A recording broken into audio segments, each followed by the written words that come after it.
If there's one thing I've learned watching men unravel in front of women they once thought they had, it's this: apologies don't come from strength.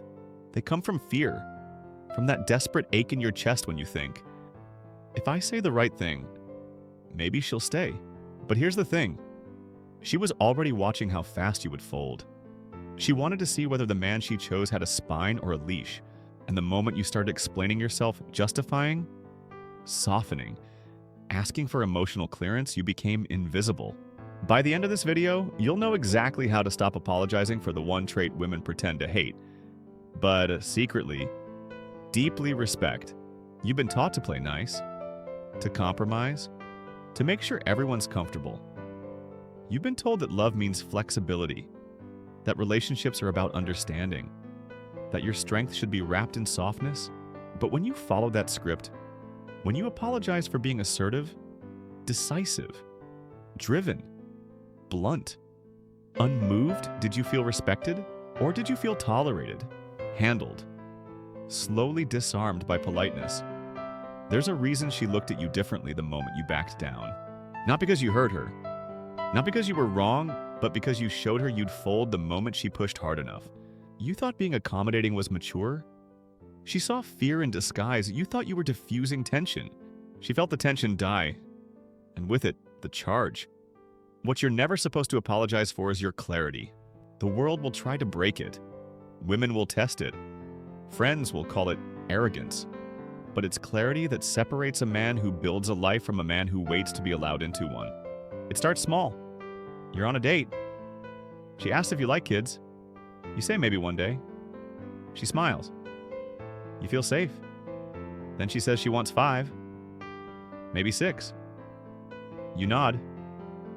That's a lot, you say. But you don't say no. You don't say what you know, that you want 1 child. Maybe none.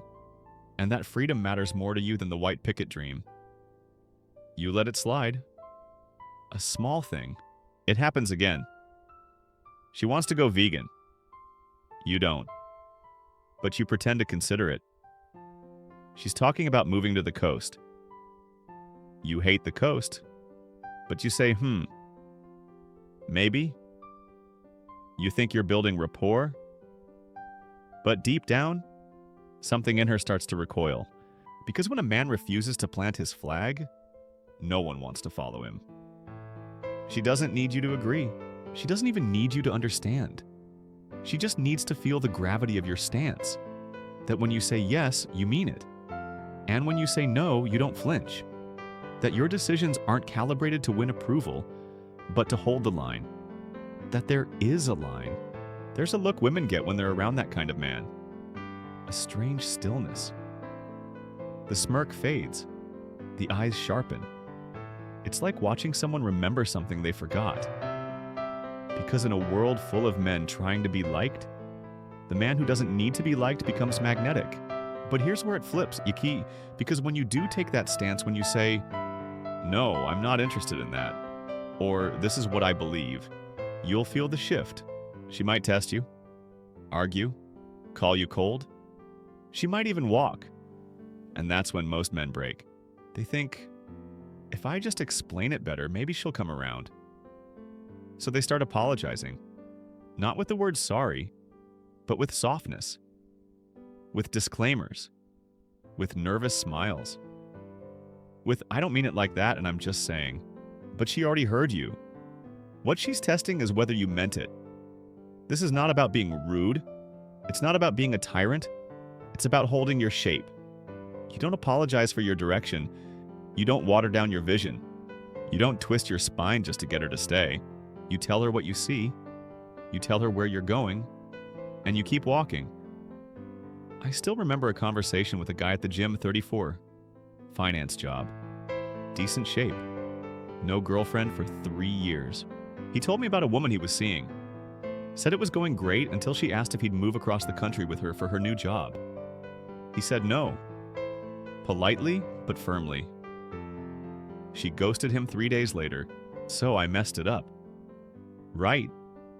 He asked. I looked him dead in the eye and said, no. You passed the test. Because if you have to betray your direction to keep her, then it was never love, it was manipulation with a pretty face. He nodded. Quietly. Like something inside him had finally settled. Women don't respect a man because he pleases them. They respect him because he moves with or without them. Because underneath every test is one question. Can I trust you to lead when things get uncomfortable? And if your answer is, only if you're smiling, then she knows the truth. You're not a leader. You're an actor. And actors get replaced. You ever notice how some men can say the most disagreeable thing, and women lean in closer? It's not about what they say. It's the fact that they said it without blinking. He could say, I don't do casual, or I don't date women who drink every weekend, and she might roll her eyes. But inside something twists. Not because she's offended, but because he just revealed something rare. A man who won't move for validation. See? Every woman is subconsciously looking for that one thing she doesn't even know how to ask for. Can you hold your own reality? Not share hers? Not orbit hers? But own yours? That's the man she can trust. Even if he's the opposite of what she thought she wanted. Even if he frustrates her, because deep in her bones, she knows you only lead what you don't fear losing. It's why apologizing for who you are never works. When you say, sorry, I'm not your type, or sorry, I'm so blunt, or sorry, I'm not that romantic, you think you're showing humility, but what you're really saying is, please don't leave. And she hears that, loud and clear. And what's the one thing a woman cannot be attracted to? A man afraid of loss. Not loss itself, fear of it. You could lose your job, your car, your hair, your girl. But if you carry yourself like nothing owns you, you become untouchable. That's the paradox. The less you apologize, the more they want to know your world. The more you explain, the less they care. But let me make this real for you. You're on the edge of something important, whether it's a woman, a business, a challenge you've been avoiding, and in your mind, you're rehearsing the script that keeps you safe. Don't be too intense. Don't scare her away. Don't come off too harsh. That voice in your head, it's the same voice that's made every other man invisible. The same voice that keeps you nice, forgettable, agreeable. The voice that thinks survival equals attraction. But survival doesn't breed respect. Conviction does. And conviction is offensive to people who don't have any. That's the cost. That's the price of being respected. You will be disliked by the ones who can't move you. So what a man who isn't misunderstood is a man who's too careful to be remembered. There's this guy I know, quiet, unassuming, owns a chain of small logistics companies. Never flexes, but in every room he walks into, people make space. Why? Because when he talks, he never qualifies a sentence. No hedging, no shrinking. He doesn't raise his voice. He doesn't lower it. He just says what is, and you know what the women say about him. He's intense. He's kind of mysterious. There's just something about him. That something is clarity. He doesn't apologize for having a world that doesn't need their approval. And because of that, people want in. Ask yourself something. When was the last time you said no without explaining it? When was the last time you stood firm, not rude, not reactive, just unmoved and watched how the room shifted around you? Most men have never even tasted that moment. Because the second they feel pressure, they soften, they smile, they compromise, they apologize. But the man who doesn't, he becomes rare. Not because he's better, not because he's perfect, but because he refuses to betray himself for peace. And that's what she's testing for. Every time she pushes, she doesn't want to break you. She wants to feel you, your shape, your edge, the resistance of your spine, the quiet gravity that says, I like you, but I don't need you. I hear you, but I don't follow you. I see you, but I won't bend for you. That's not cruelty. That's strength. And real feminine energy bows to strength, not words, not compliments, not validation, but presence. Because presence is the one thing you can't fake. So next time you feel the urge to explain, to soften, to fix her discomfort by dimming your light, Stop. Say it clean. Say it once. Let the silence speak for you. And if she walks, let her walk. You don't win your back by becoming small.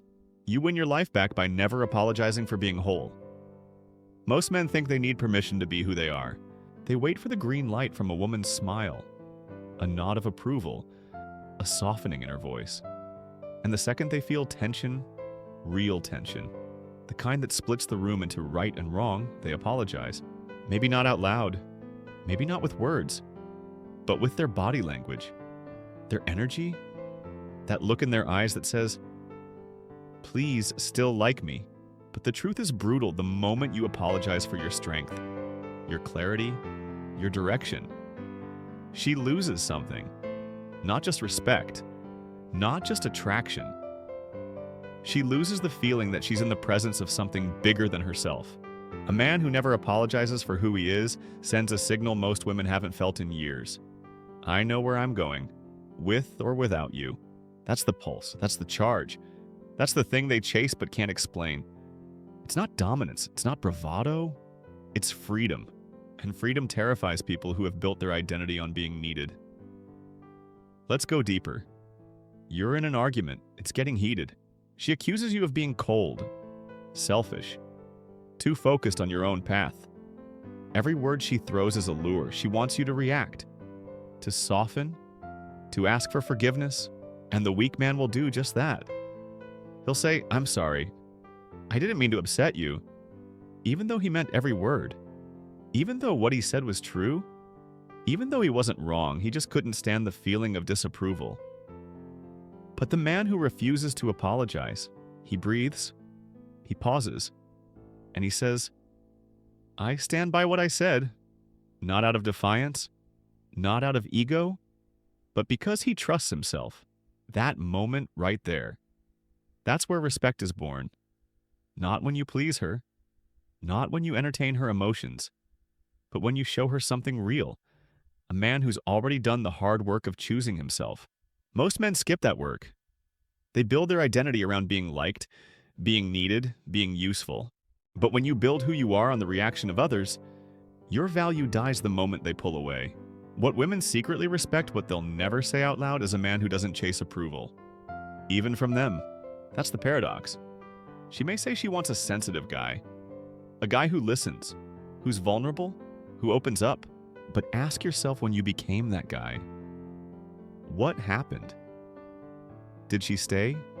Did her desire grow, or did it vanish into thin air the moment she knew she had you? Because desire doesn't live in comfort. It lives in uncertainty. And the man who doesn't apologize creates that tension. Not because he plays games, but because he means what he says, and nothing's more rare than a man who means what he says. Here's the twist. You can be kind, generous, loving, and still never apologize for who you are. Those things aren't opposites. They're weapons.